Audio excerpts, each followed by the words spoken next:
They didn't knock. They never did. My ex-husband and his mother stormed into my parents' house like they still owned me. I was in the kitchen trying to get a handle on dinner while my teenage daughter Emma studied in the dining room. The sudden intrusion made my blood boil. "What are you both doing here?" I demanded, putting down a bowl and stepping into the hallway. Mike smirked, his eyes cold. He hadn't changed. "We have unfinished business, Lisa. It's about the past. About money." I could see Emma peeking out from behind the doorframe, concern etched on her face. She knew enough to stay hidden but close. Carol, Mike's mother, crossed her arms. "This is about what's rightfully ours, Lisa." "Rightfully yours?" I shot back. "You have no right to barge in here." Mike stepped closer, his voice low. "You owe us, Lisa. Owe you. For what?" I spat. The nerve of them. Emma stepped forward, her voice trembling. "Mom, do you need me to call Grandpa?" "No, sweetie," I replied, trying to keep my voice steady. Turning back to Mike, I added, "You need to leave. Now. We have nothing to discuss." Carol's eyes narrowed. "You think you can just walk away from everything without consequences? Think again," I scoffed. "The only consequences are the ones you've brought on yourselves." Mike took another step forward, close enough that I could smell his cologne. "If you won't talk to us willingly, we can take this to court. You can't hide forever, Lisa." I clenched my fists, my nails digging into my palms. "You're not welcome here. Get out before I call the police." Carol sneered. "You're making a mistake, dear." Mike looked at Emma. "This affects you too, Emma. Think about your future." Emma stepped beside me, taking my hand. "My future doesn't include you," she said, her voice stronger than I felt at that moment. Mike's face hardened. "Fine, we'll be back. You can't run from this forever, Lisa." I watched them leave, slamming the door behind them. Emma hugged me, and I felt my resolve solidify. This wasn't over, but I wouldn't let them bully us anymore. "Mom, what did they mean about money?" Emma asked, her eyes brimming with worry. I sighed, leading her back to the dining room. "It's complicated, honey. They're trying to stir up trouble because they're bitter about the divorce, but we'll deal with it, together." Emma sat down, her face a mixture of concern and determination. "You don't have to face them alone, Mom." Her words gave me strength. "I know, sweetie, and I won't. We'll handle whatever they throw at us. We're stronger than they think." We continued with dinner, the tension lingering like a bad taste in the air. But in that moment, within the walls of my parents' house, we were safe. I knew we had a battle ahead, but I also knew we had each other, and that was enough to face whatever came next. The intrusion had stirred up a storm of emotions, and as I cleared the table, I couldn't shake the feeling that this was only the beginning. Mike and Carol were out for blood, and I had to be ready for whatever they planned next. But they underestimated the strength that comes from protecting your own. They underestimated me. The house was quiet after the door slammed shut, but a storm brewed inside me. I watched Emma pick at her food, her thoughts clearly elsewhere. "Emma, are you okay?" I asked, settling down across from her. She looked up, gnawing at her lip. "I need to tell you something, Mom. Something about Dad." My stomach tightened. "What's going on, honey?" Emma hesitated for a moment, then took a deep breath. "Before you and Dad divorced, I saw him with another woman." The words hung in the air like a dark cloud. My pulse quickened. "What do you mean? When did this happen?" Her eyes welled up with tears. "A few months before everything happened. I saw them together at a cafe. They were holding hands." The room felt like it was closing in on me. "Why didn't you tell me sooner?" "I was scared, Mom. I didn't want to make things worse. I hoped it was just nothing," she whispered, biting her lip. I reached across the table, squeezing her trembling hand. "It's not your fault, Emma. None of this is. Thank you for telling me now." She nodded, relief washing over her face. "What are we going to do, Mom?" "We're going to find the truth and make sure they face the consequences," I said, my voice firmer than I felt. The next few days were tense. I couldn't shake the image of Mike with another woman. I needed answers. One evening, as I sat on the couch with a cup of tea, I called my friend Mandy. She was a part-time investigator, and I trusted her. "Mandy, I need your help," I said as she picked up. "What's going on, Lisa?" Her concerned voice was a small comfort. "Mike was cheating on me before the divorce. I need proof, and if he's hiding anything else, I need to know." There was a pause before she responded. "I'll look into it. But be careful, Lisa. These things can get ugly." I know, but I need to do this for Emma, I replied, glancing at my daughter, who was engrossed in her homework. Emma and I had more conversations over the following week. She remembered small details about the woman she'd seen with Mike, an old friend of mine, Rachel. The betrayal stung deeper, knowing someone I once trusted was involved. One afternoon, I confronted Emma in the living room. Emma, what else do you remember about that woman with your dad? Emma looked up from her book, her eyebrows knit together. She had dark hair, kind of curly. I think it was Rachel. My heart sank. Rachel? Are you sure? Emma nodded slowly. I saw them together more than once, Mom. I'm sorry. Don't be sorry, sweetie. You've helped more than you know. I struggled to keep my voice steady. Emma sighed. I wish things were different. We can't change the past, but we can shape our future, I said, wrapping an arm around her. We'll get through this. Mandy soon had news. She'd gathered enough evidence, emails, photos, even financial records, that proved Mike's affair with Rachel. The betrayal was now concrete. As I sifted through the damning evidence, my resolve hardened. This wasn't just about the affair. It was about the lies and the deceit that ripped through our lives. Mike had to face the consequences, and I would make sure he did. Emma and I were in this together, and that gave me strength. The storm was far from over, but now I had a direction, a purpose. We would expose the truth, and Mike would finally see the fallout from his actions. Over the next few days, I took Mandy's gathered evidence and pieced together the timeline of Mike's affair. The betrayal hurt, but knowing the truth fueled my determination. I needed more. So I called up an old friend who worked at a small-town investigative firm. Lisa, it's been a while, said Jerry as we sat in his cluttered office. Photos filled the walls, trophies of solved cases. He offered me a smile, though his eyes were serious. What can I do for you? I need your help, I replied, handing him the folder Mandy had compiled. My ex-husband, Mike. I need every detail you can find on him, and this woman, Rachel. Jerry flipped through the pages, his brows furrowed. You sure about this? Digging up more might be rough. I'm sure. My voice didn't waver, despite the churning in my gut. I need to know everything. I'll get on it, he said. Give me a few days. As I left his office, a sense of both dread and anticipation hung over me. I busied myself at work, trying to remain focused, but my thoughts always drifted back to the revelations. Days later, Jerry called me. We met at a quiet diner, away from prying eyes. He slid a second folder across the table. You might want to sit down for this. Inside were more than just photos and emails. There were financial statements. Mike had been siphoning money from our joint savings for years, funneling it to secret accounts that funded his double life with Rachel. My finger trembled as I sifted through the evidence. He's been meticulous, Jerry said, sipping his coffee, but not enough to cover his tracks completely. I can't believe this, I murmured. Not just the affair, but the money, our savings. Jerry nodded. He's vile. Betraying your trust like this, what do you plan to do? I closed the folder, a fierce determination rising within me. He thinks he can get away with this, but he's about to learn otherwise. Back home, I spread the new evidence across the dining table. Emma joined me, her eyes wide with curiosity and concern. Mom, what did you find out? Turns out your dad was doing more than just cheating, I said, showing her the papers. He was stealing from us, too. Emma looked through the documents, her face a mix of anger and sadness. How could he do this to us? I don't know, honey, I replied, hugging her, but I promise he'll pay for it. Later that night, I called Mandy. I've got more now, enough to confront him, she sighed. Lisa, just be careful. This kind of confrontation can get messy. I know, but I can't let him get away with this. The next day, I arranged a meeting with a family lawyer recommended by Jerry. We discussed the financial evidence, and he assured me we had a solid case.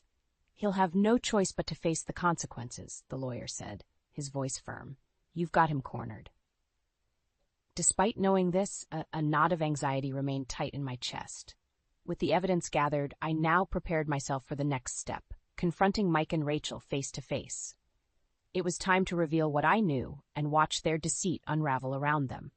As I sat on the edge of my bed that night, Emma's quiet presence beside me, I felt a sense of resolve wash over. This wasn't just about revenge. It was about reclaiming our lives from the shadow of deceit. Together, we'd bring the truth to light, and Mike would finally face the fallout of his actions. With the evidence in hand and a plan forming in my mind, we waited. The storm was about to break, and I braced myself for the confrontation ahead. I sat at the local coffee shop, staring at the door every few seconds. Rachel was late, but I expected nothing less. She liked to make an entrance. I sipped my coffee, the bitterness matching my mood. Finally, she sauntered in, her hair perfectly styled and her makeup impeccable. She spotted me and rushed over with a smile that didn't reach her eyes. "Lisa, long time no see, how are you?" "Doing well, Rachel. How about you?" I kept my voice neutral, gesturing to the seat across from me. She settled in, crossing her legs and leaning forward slightly. "Oh, keeping busy. Life after divorce, right?" I forced a smile. "Right. Funny how things turn out." Her eyes flickered, a brief flash of something guarded. "Yeah, funny. So, what have you been up to?" "Keeping busy myself," I said, taking another sip. "Emma and I have been adjusting, moving forward. Speaking of moving forward, I heard you ran into Mike recently." Rachel's smile faltered for just a second, but she quickly recovered. "Oh, yeah. Small world, huh?" "Small town, more like," I replied, giving her a pointed look. "You never really know people as well as you think you do." She fumbled slightly with her cup. "What are you implying?" I leaned in, my voice low but firm. "I think you know exactly what I'm implying, Rachel." Her face paled slightly before she plastered on another smile. "Lisa, if you have something to say, just say it." "I know about the affair," I said flatly, watching her reaction closely. "I know everything." Rachel's facade cracked. She set her cup down, her hands trembling. "Lisa, it's not what you think. So, you weren't having an affair with my husband? You weren't helping him steal from me?" I asked, my voice dripping with sarcasm. She looked around nervously, her voice a whisper now. It wasn't supposed to happen like this. Mike said he was leaving you anyway. He said you were done." "And the money? What about that? Was I done with our savings too?" I demanded, feeling the anger rise. "Lisa, please. Mike planned everything. I just went along with it," she stammered, her eyes pleading. "You betrayed me, Rachel." "Not just as a friend, but as a human being," I said, standing up. "And make no mistake, you'll both pay for this." She reached for me, but I stepped back. "Lisa, please, I can help. I can testify against Mike. Just give me a chance." I watched her for a moment, weighing her words. Finally, I nodded. "Fine, you want to make it right? Get me more evidence. Show me you're serious." Rachel looked relieved, nodding quickly. "I will. I promise." I walked out of the coffee shop, my heart pounding. Step 1 was done. Rachel was scared and willing to turn on Mike. I needed every piece of leverage I could get, and having her on my side, even temporarily, was one more card to play. Back home, I found Emma curled up on the couch, reading. She looked up as I came in, concern in her eyes. "How did it go, Mom?" "As expected," I said, sitting next to her. "Rachel's scared. She'll give us more evidence against Mike." Emma nodded, a small smile forming. "Good, he can't keep hurting us." "No, he can't," I agreed, hugging her tightly. "And he won't. We're going to bring him down, Emma. Together." As I held my daughter, I felt a renewed sense of purpose. We had the beginnings of a plan, and the pieces were falling into place. Now we just had to see it through. And Mike, well, his time was running out. A week later, Rachel called me, her voice frantic. "Lisa, I've got more. Meet me at the park near the old oak tree." I agreed and hurried there, the autumn air chilling my resolve into something harder. Rachel was already waiting, clutching an envelope. Her hands were shaking. "Here," she said, thrusting the envelope at me. "This is everything I could find. Emails, bank statements, all of it." I opened the envelope, my eyes scanning the documents. It was damning evidence, proof of Mike's betrayal and greed. "Why are you doing this, Rachel?" I asked, still not fully trusting her. She looked down, tears filling her eyes. "I made a mistake, Lisa. A huge mistake. I thought he loved me, but I see now that he was using me. I just want to make things right." I nodded, pocketing the envelope. "All right, but this doesn't absolve you. You still played a part." "I know," she whispered, looking broken. "But please, take him down. He deserves it." "You can count on that," I said, turning to leave. "Stay out of the way. This is between me and Mike now." Back home, I spread the new evidence across the table, my breath catching in my throat. Mandy walked in, her eyes widening at the sight. "That's quite a haul." "Yeah," I said, passing her a stack of emails. "This should prove he was siphoning money for years." Mandy scanned through them, her face hardening. "Lisa, This isn't just about an affair anymore. This is fraud, plain and simple. Exactly, I replied, organizing the papers, and he's going to face the consequences. Are you ready for this?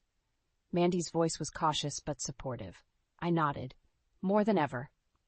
The following day, I made copies of everything and met with our family lawyer. He inspected the evidence, nodding approvingly.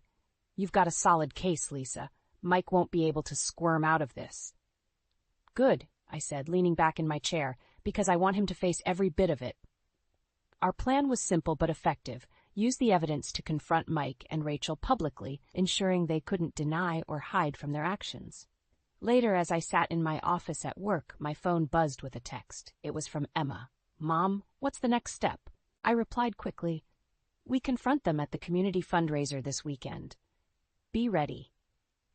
My heart raced as the night of the fundraiser approached.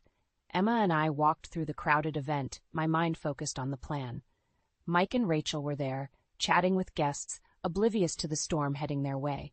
I approached them, my voice loud enough to catch everyone's attention. Enjoying your evening? Because it's about to get a lot more interesting. Mike's face turned ashen, pure rage flickering in his eyes. Lisa, what are you doing? Exposing the truth, I replied, holding out the envelope. We all deserve to know what you've been up to. A murmur spread through the crowd as I detailed Mike's theft and infidelity. Faces turned from curious to disgusted and whispers grew louder. Rachel looked ready to flee, guilt written all over her face. Lisa, please, don't do this. It's too late for that, I said, my voice unwavering. You both betrayed and stole from me. Now everyone knows. A crowd member called out, Isn't that Mike? What's going on? Mike's facade crumbled and he snarled. You've ruined me, Lisa. I met his glare with steel. No, Mike, you ruined yourself. It felt like a weight had lifted as I walked away, Emma beside me. The truth was out and the fallout had begun. Mike and Rachel had nowhere to hide now. Emma hugged me tightly once we were outside. We're going to be okay, right, Mom? I kissed her forehead, feeling the strength in her embrace. Yes, sweetie, we are. Together, we're going to be just fine. As we headed home, the night sky clear above us, I knew one thing for sure. The future was ours to rebuild, one step at a time. The truth was burning inside me, ready to explode. It was time to face them. I stood in the thick of the crowd at the community fundraiser, feeling the weight of the confrontation ahead. Emma was at my side, her hand squeezing mine in silent support.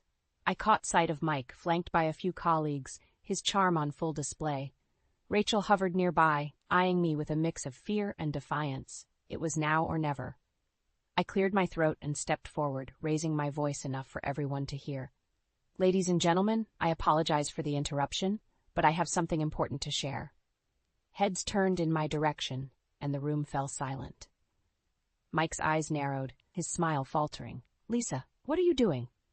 Enough lies, Mike, I said, holding up the stack of evidence. It's time everyone knows the truth about you and Rachel. A murmur spread through the crowd as I began laying out the details, the affair, the theft, the betrayal.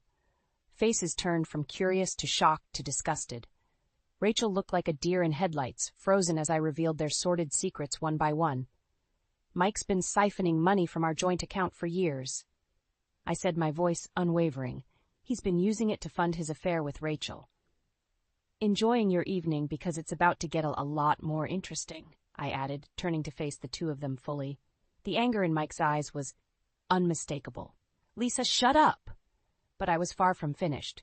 You betrayed me, lied to me, and stole from our family, I continued, addressing the crowd more than Mike, and it's time to face the consequences.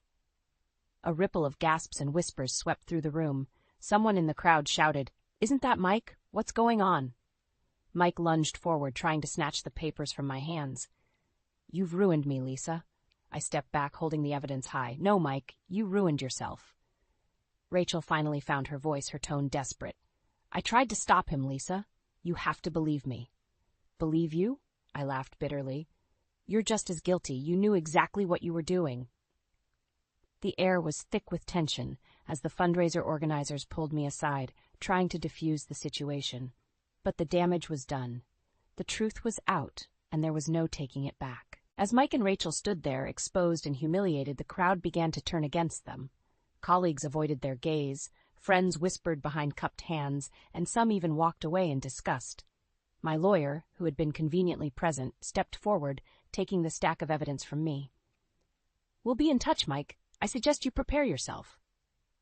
Mike glared at me one last time before storming out, Rachel trailing after him. The room gradually returned to a semblance of normalcy, though the tension lingered like a bad odor. Emma hugged me tightly, her eyes shining with pride. "We did it, Mom. We really did it." I kissed the top of her head, feeling a mix of relief and exhaustion. Yes, we did. And now we can start to move on. We left the event, the cold night air feeling like a fresh start. As we walked hand in hand, I knew the road ahead wouldn't be easy, but it would be ours to walk, free from the shadows of deceit. Back at the house, as Emma drifted off to sleep, I sat by the window, looking out into the darkness. The fight was far from over, but for the first time in a long while, I felt a sense of peace. The truth was out, and the healing could finally begin. Together, Emma and I would rebuild our lives, one step at a time. The fallout began almost immediately. Mike's phone calls went unanswered as colleagues, friends, and even family members turned their backs. His once flawless reputation lay in ruins. At work, the whispers grew louder until they reached the ears of his superiors. I received a call from an old friend who worked in Mike's company, the tone hushed and serious. "Lisa, you won't believe it. They're launching an internal investigation into Mike's finances. He might lose his job." "Good," I replied coldly. "He deserves everything that's coming to him." Meanwhile, Rachel's world was unraveling too. Her husband, blindsided by the affair and fraud, filed for divorce immediately.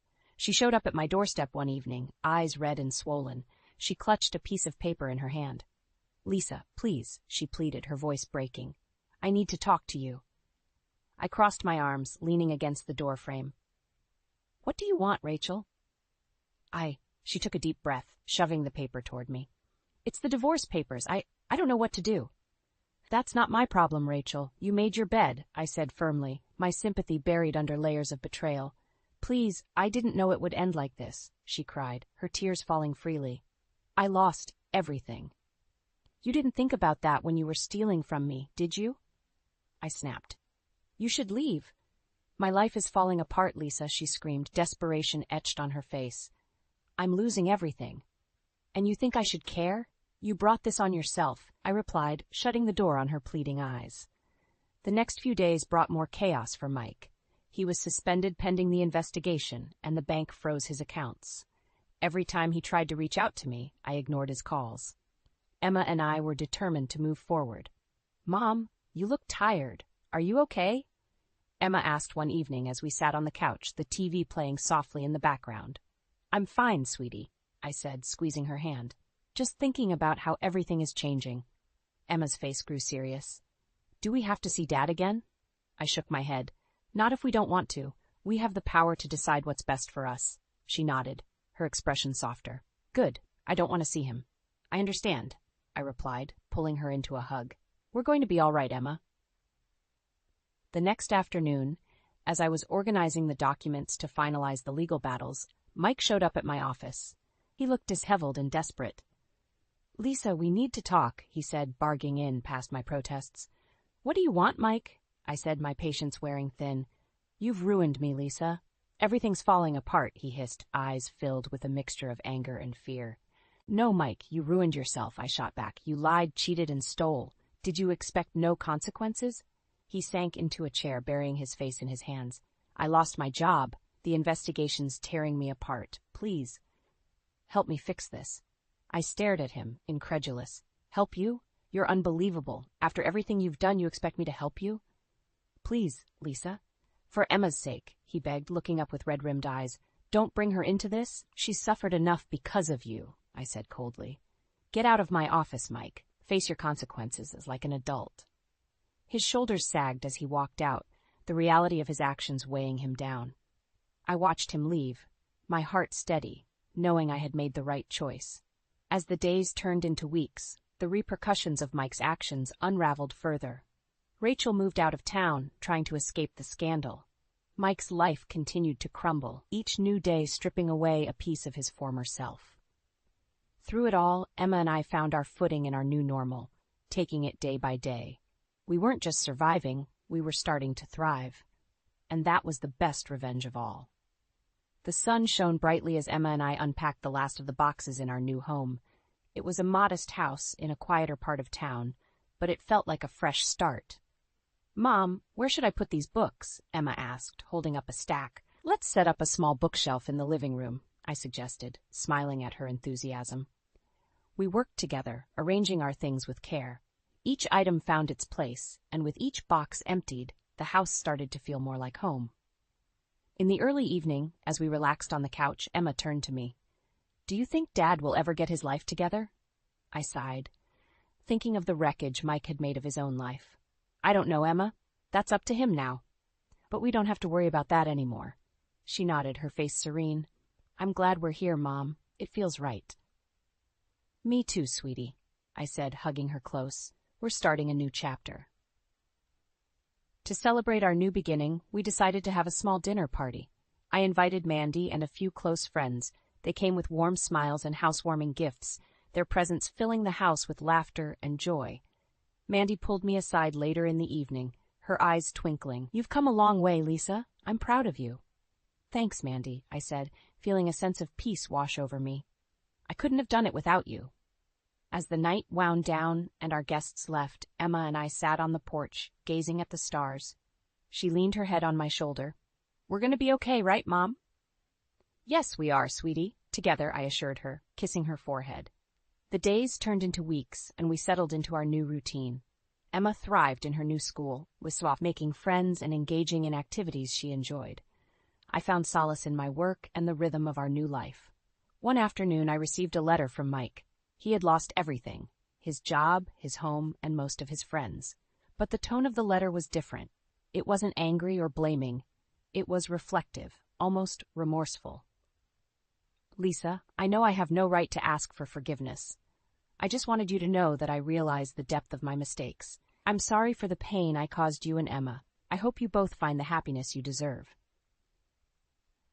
I read the letter twice, feeling a mix of emotions. I decided not to respond. Mike's journey was his own now, and I needed to focus on ours. "Morn, everything okay?" Emma asked, noticing my thoughtful expression. "Yeah," I said, smiling, "just thinking about how far we've come." "Me too," she said, her eyes bright. "I can't wait to see what's next." Life continued, filled with small, meaningful moments that stitched our days together. Emma and I grew stronger, not just as individuals, but as a family unit. We learned to cherish the quiet joy of everyday life, free from the shadow of deceit and betrayal. One Saturday morning, Emma and I decided to plant a garden in the backyard. As we dug into the soil, planting seeds for the future, we laughed and talked about our dreams. "One day this garden will be full of flowers," Emma said, her eyes shining with hope. "Yes, it will," I agreed, feeling the richness of the soil in my hands. Just like our lives. As the sun set, casting a golden hue over our new home, I felt a deep sense of contentment. The journey had been hard, filled with pain and betrayal, but we had come out stronger. The future stretched before us, a path we would walk together step by step, one day at a time. And for the first time in a long while, I knew we would be all right.